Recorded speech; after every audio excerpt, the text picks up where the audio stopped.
Itong sinasabi natin na ito bang mga Israelita ngayon sa Israel ay sila ba yan? Tama yung sinabi ng ibang kapatid natin na yung iba. Pero hindi lahat. Dahil ang sabi ng mga ulama, Al-Yahud o Al-Bani Israel yanqasimu ila thalat. Tatlo ang binubuo ng mga Israel na ngayon, sa kapanahunan nun at hanggang ngayon. Una, ang nabanggit ng Allah subhanahu wa ta'ala na sinabi niya sa Quran, Ya Bani Israel, adhkuru ni'mati allati an'amtu alaikum. Ito mga Bani Israel. Ang Bani Israel, sila yung si Jacob at yung mga anak nila. Anak ni Jacob, nakasama na doon yung si Yahuda, na isang tribo, at dyan nanggaling ang mga relihiyon ng Yahud.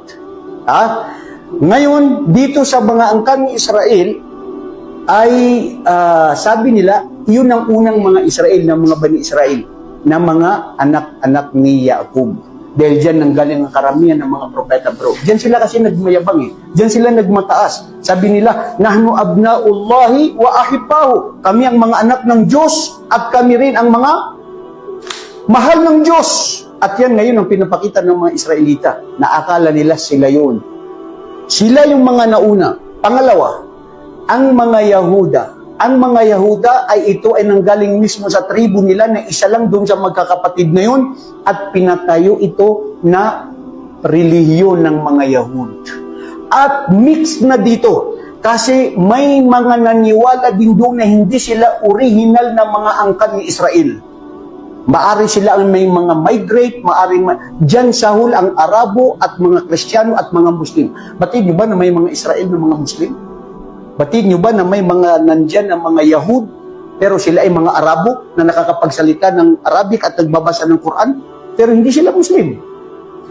Pangatlo ay sila daw yung mga Israel na ipinatayo itong Dawlatul Israel noong 1948. Noong 1948 at ito yung nagkaroon ng Dawla al-Mustaqilla, ibig sabihin nagkaroon ng State of Israel noong 1948 sa pamumuno sa time ni Yasser Arafat na wala siyang kalaban-laban, wala siyang magawa sa Amerika at sa mga ibang mga country na malalakas, kundi sunod-sunuran na lang, nagkaroon ng Israel State sa pamumuno ng mga Zionist. Itong mga Zionist. At yan nanggaling yung mga fraternity na mga Mason at sila ngayon, yung iba sa kanila, hindi ko lalahatin, sila yung nagkakalat ng lagim sa mundo. Dahil gusto nilang mamuno sa mundo. Gusto nila i-control ang mundo, ang ekonomiya at ang kapangyarihan.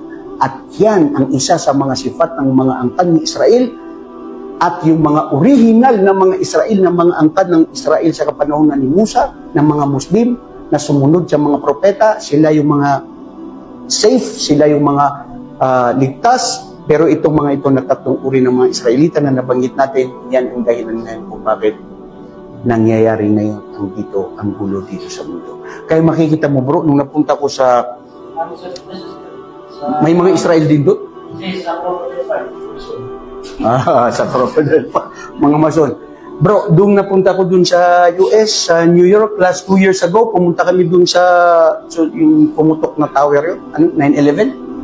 Yun, may mga Israel bro, ang haba ng Tapos kinausap ko, sabi ko, are you in favor of what Netanyahu today's administration? No man. No, that's why we're here in America. We don't agree with him. We hate him. We are the peace-loving people, you know. We love Muslims, we love Christians, we love Jesus. Tama yun? Dito nakikita na magkakaiba-iba ang mga Israel.